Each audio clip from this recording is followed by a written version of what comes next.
We'll now consider log number 5527R1 by Mr. Moulton of Massachusetts. For what purpose does the gentleman from Massachusetts seek recognition? Mr. Chairman, I have an amendment at the desk. Will the clerk please distribute the amendment? Without objection, the reading of the amendment is dispensed with. The chair now recognizes the gentleman from Massachusetts for the purpose of explaining his amendment. Thank you, Mr. Chairman. My amendment is a simple, straightforward reaffirmation of a policy that has kept our country safe for over 70 years, namely that nuclear weapons are the bedrock of our strategic stability and deterrent against a large-scale nuclear attack, like hundreds or even thousands of missiles launched by Russia or China. Mutually assured destruction, an assuredly frightening concept, promotes stability. If nations know that they will get obliterated if they use nuclear weapons against us, they are never going to use them. But if Russia or China believes instead that the United States is not so vulnerable to a retaliatory strike, it makes them less likely to think twice about acting quickly, acting first, or using novel delivery methods that get around our defenses, including Golden Dome itself, before we do anything to them.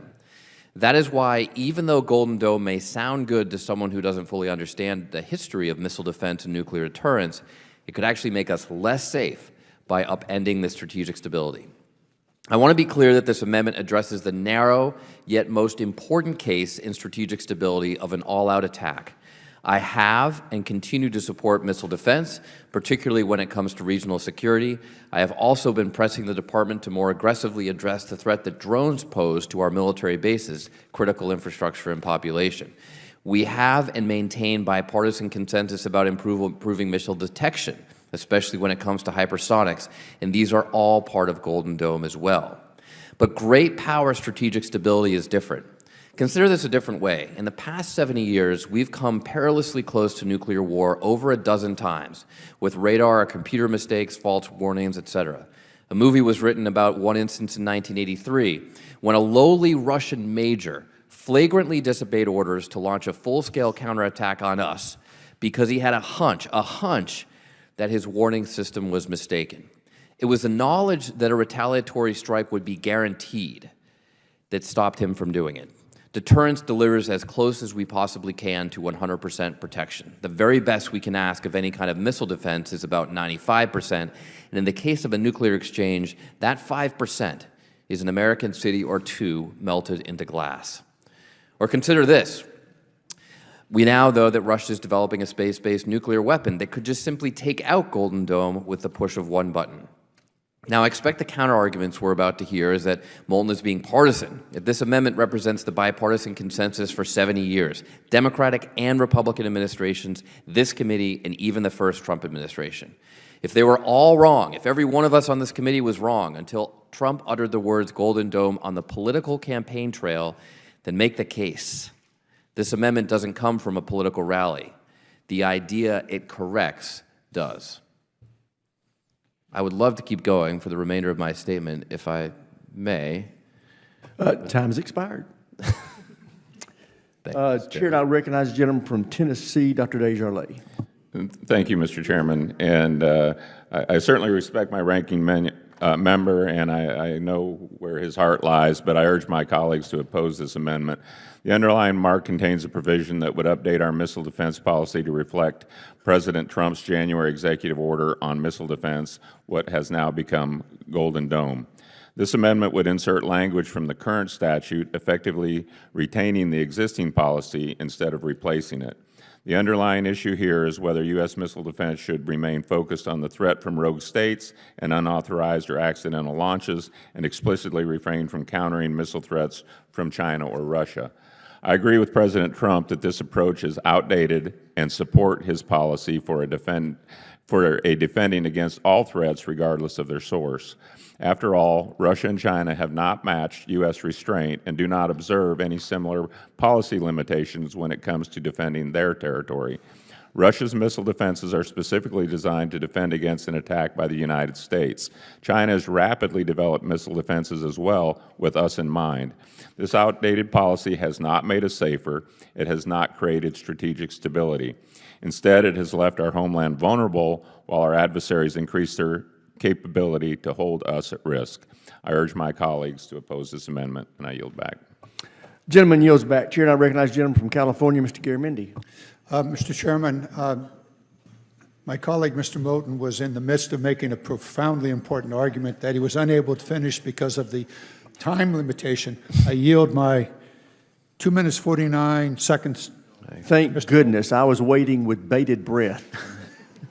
Mr. Moulton is recognized. Thank you, Mr. Chairman. First of all, I just want to respond to the distinguished chairman of the subcommittee's remarks about this. To be clear, Russia and China do not follow this policy. They do not have a system of space-based interceptors to protect their entire country. They don't plan to do that. They don't have it. They do have specific missile defenses, for example, around Moscow that we've known about for a long time. It's also true that they have recently announced plans to dramatically increase their offensive capabilities, specifically in response to this. That doesn't help with strategic stability. It actually makes strategic stability worse, and it puts our country more at risk. To just cite two former Trump administration officials speaking recently, like in the past few months, Rear Admiral Mark Montgomery in a hearing to the China Select Committee said, so this Golden Dome is not about stopping a nuclear exchange. What will stop a nuclear exchange is mutual assured destruction. Just a few months ago, Dr. Lisa Porter, a former Deputy Undersecretary of Defense, said, we want to tell them, our adversaries, you're going to have holy terror raining down on you if you try anything on us, not just that we're going to sit here and, do our best to defend. Trump's own missile defense review from his first administration said, quote, the United States relies on nuclear deterrence to address the large and more sophisticated Russian and Chinese intercontinental ballistic missile capabilities. And Admiral Charles Richard, I know he has a lot of fans on this committee, former commander of U.S. Strategic Command, said, quote, every operational plan in the Department of Defense rests on the assumptions that strategic and in particular nuclear deterrence will hold. The language in this amendment is exactly the language that we came to a bipartisan agreement on last year and was enacted into law. I hope this year we can have the same outcome and maintain a policy that has kept our country safe for the past 70 years. It frankly takes 2024 politics out of strategic defense, and it's the right thing to do for our troops and our country. Mr. Garamendi, I yield you 27 seconds back. 23 valuable seconds. I'm having trouble containing myself, Mr. Chairman, but I'm seeing you giving me that eye that says, time to go. I yield back. Gentleman yields back. Any other members seek recognition on Mr. Moulton's amendment? Seeing none, there's no further debate. Question occurs on the amendment offered by Mr. Moulton. So many as are in favor will say aye. Those opposed, no. No. Opinion chair, the noes have it. Noes have it, and the amendment is not agreed to. Oh, a recorded vote is requested. Recorded vote is postponed. We will now consider log number 5518 by Mr. Moulton. For what purpose does the gentleman from Massachusetts seek recognition? I have an amendment, Mr. Chairman, I have an amendment at the desk. Will the clerk please distribute the amendment? Without objection, the reading of the amendment is dispensed with. The chair recognizes the gentleman for the purpose of explaining his amendment. Mr. Chairman, as I scroll through my notes here, just give me 1 second. This amendment would prohibit the department from spending money on the space-based missile defense interceptor architecture touted in the President's Golden Dome announcement until the department tells us what that system is going to look like, how much it will cost, and can assure us that it will not negatively impact strategic stability. This year, in every Strategic Forces Subcommittee hearing, I have raised space-based interceptors, and not a single witness could answer fundamental questions that we need to know before spending unknown hundreds of billions of taxpayer dollars on a program that might not work and that might make us less safe. The Congressional Budget Office, in response to Senate Strategic Forces Subcommittee's bipartisan request, just released its updated cost estimate for deploying space-based interceptors. The 20-year costs range from $160 to $542 billion, and we all know which end of that range will be right.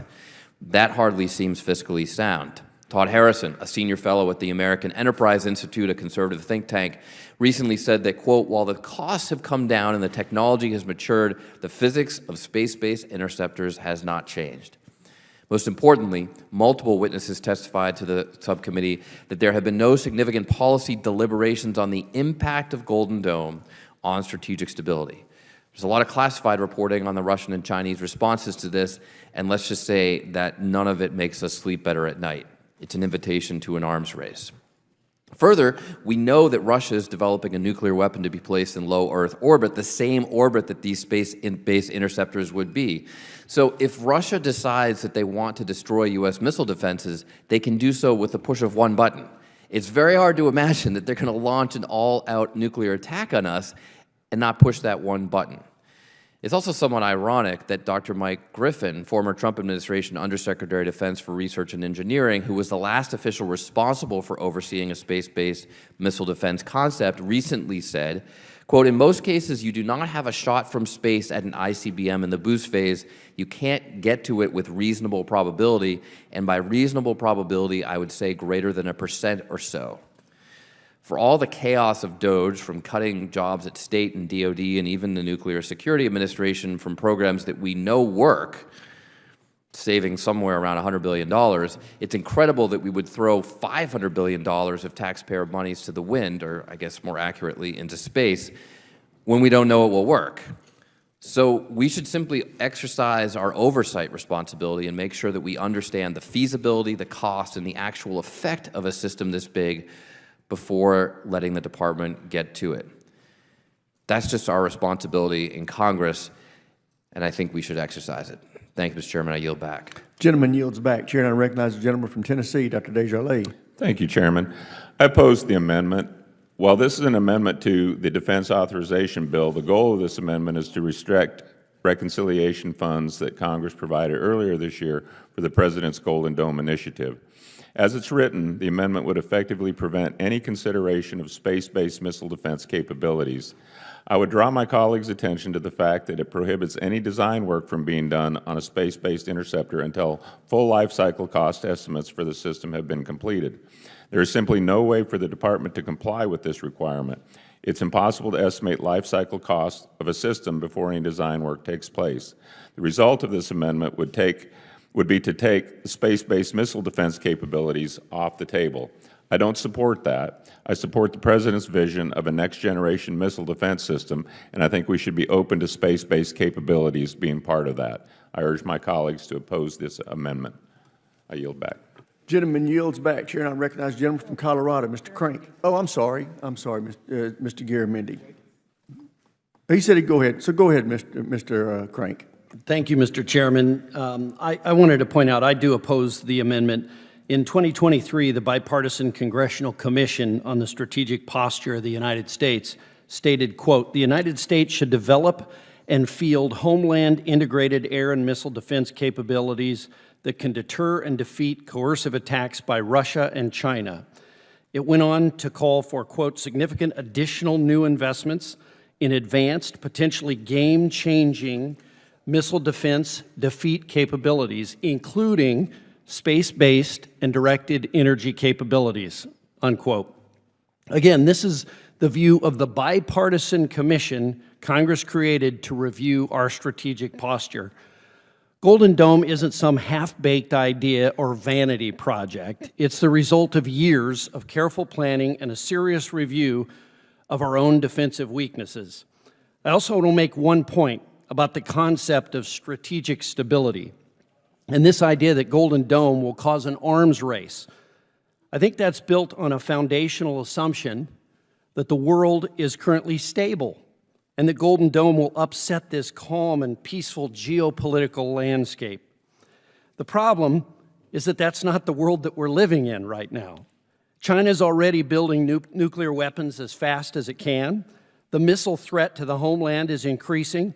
It's becoming more complex with long-range hypersonic weapons and advanced cruise missiles. Golden Dome didn't cause any of that. Our adversaries have already done everything they can to hold our territory at risk.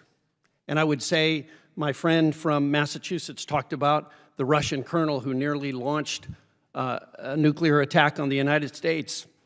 That might have been a good time to have a space-based system that could have defended the United States of America. Golden Dome doesn't jeopardize strategic stability. Golden Dome is a way to respond to these threats and to restore strategic stability. And again, this amendment would take space-based missile defense capabilities, completely off the table. I oppose that. We should be open to all options. And last thing I'd say, one of these following things must be true. Either our current air and missile defense architecture can't protect the homeland, or it can protect the homeland, in which case we have to kind of assume that our adversaries are pursuing new technologies to defeat that current architecture. I urge my colleagues to vote no, and I yield back. Gentleman yields back. Chair now recognizes the gentleman from California, Mr. Garamendi. Thank you, Mr. Chairman, and members of the committee. Thank you for your indulgence on this set of issues. Mr. Moulton has really proposed something that is profoundly important about the future. And it is informed, his argument is actually informed by the past. Not just the nuclear issues, but every one of our military offensive systems, whatever it happens to be. Taking the Abrams tank, which, wow, that is really a piece of work until a $500 drone can take it out. You go, oh, how did that happen? Offense, defense, back and forth. And we're going to deal with that in every one of our systems, whether it's an Abrams tank or a nuclear missile. I would ask the committee to consider the history here in the nuclear enterprise. Star Wars, Reagan, Star Wars, set off the debate about a nuclear confrontation in space. And we've been dealing with that ever since along the way. And it has been added by the Bush administration, repealing the Anti-Missile Defense System treaty that immediately led to Russia and somewhat later China saying, oh, well, we have to be able to defend. We have to be able to overcome. And more recently, the Obama Strategic Arms System, which is about to expire. Every one of these arms control issues is a result of an offense and defense. It turns out that if you're playing defense, you're likely to lose, which brings us back to the offense. We really need to think through this very, very carefully, and Golden Dome plays directly into this by creating a massive, extraordinarily expensive, and ultimately insufficient, inadequate defensive system against missiles. Because guaranteed, somebody out there is going to figure out a way to get around it. For example, take a container that's coming in from some port somewhere around the world and bring that container into New York Harbor or into LA Harbor with a nuclear weapon on the cheap. So let's be aware here, offense, defense, we will lose this one. Mr. Moulton's amendment is extremely important in that it focuses on that relationship and on arms control. Thank you. Gentleman's time's expired. Does any other members? Gentleman from New Jersey, Mr. Norcross. Thank you, Chairman. What Israel has done with Golden Dome in many ways is remarkable. And it wants to be replicated at a larger event for here in the U.S. But remember, Golden Dome did not keep all of them out. If a nuclear missile gets through our Golden Dome, you pray God it's not your city that one slips through. I yield my remaining time to Mr. Moulton. It's an incredibly important point from my colleague from New Jersey, and I also want to respond to the thoughtful questions from my colleague from Colorado. First of all, that Russian officer, to cite your example, Mr. Crank, look, if he thought that he could fire a few missiles at us and they would just get shot down, then he probably would have split the difference and said, no, I'm not going to completely disobey orders, I'll respond. After all, that is the Russian doctrine, escalate to de-escalate. But it's because he knew that the bedrock of our strategic defense is mutually assured destruction that he didn't do it. It was, in fact, pulling out of missile defense in the early 2000s under President Bush that led to the dramatic increase in arms, including the development of hypersonics by Russia and China. That's been documented in several of our hearings. And if you look at the chart of nuclear weapons over time, we had a lot more nuclear weapons in the world back in the 1960s and 70s, for example, and it was only as a result of that treaty established in the early 70s that we were able to have arms control agreements to get the nuclear weapons numbers down on both sides. Chairman Kane just recently explained the risks of nuclear proliferation. The simple likelihood that nuclear mistakes goes up the more nuclear weapons you have in the world. So the goal for all of us should be to reduce nuclear proliferation, and this makes it worse. Now, the way that Russia has made clear they plan to respond to Golden Dome is by doing just this, by using novel delivery methods. They've already publicly declared their sea-based nuclear-powered torpedo that will just drive into Los Angeles or New York Harbor and blow up. What are space-based interceptors supposed to do about that? Maybe that's the one that leaks through. I guess Denver's safe because there's no coastline there, but it doesn't do much for all the cities on the coast.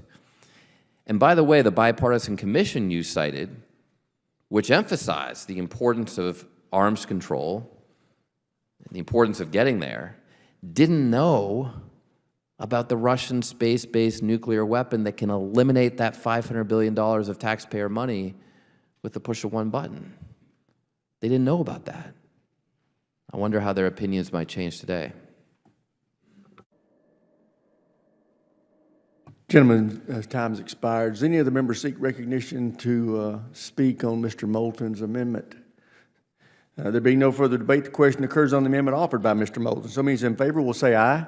Aye. Those opposed, no. No. Opinion of the chair, the noes have it. Recorded votes requested, recorded votes postponed.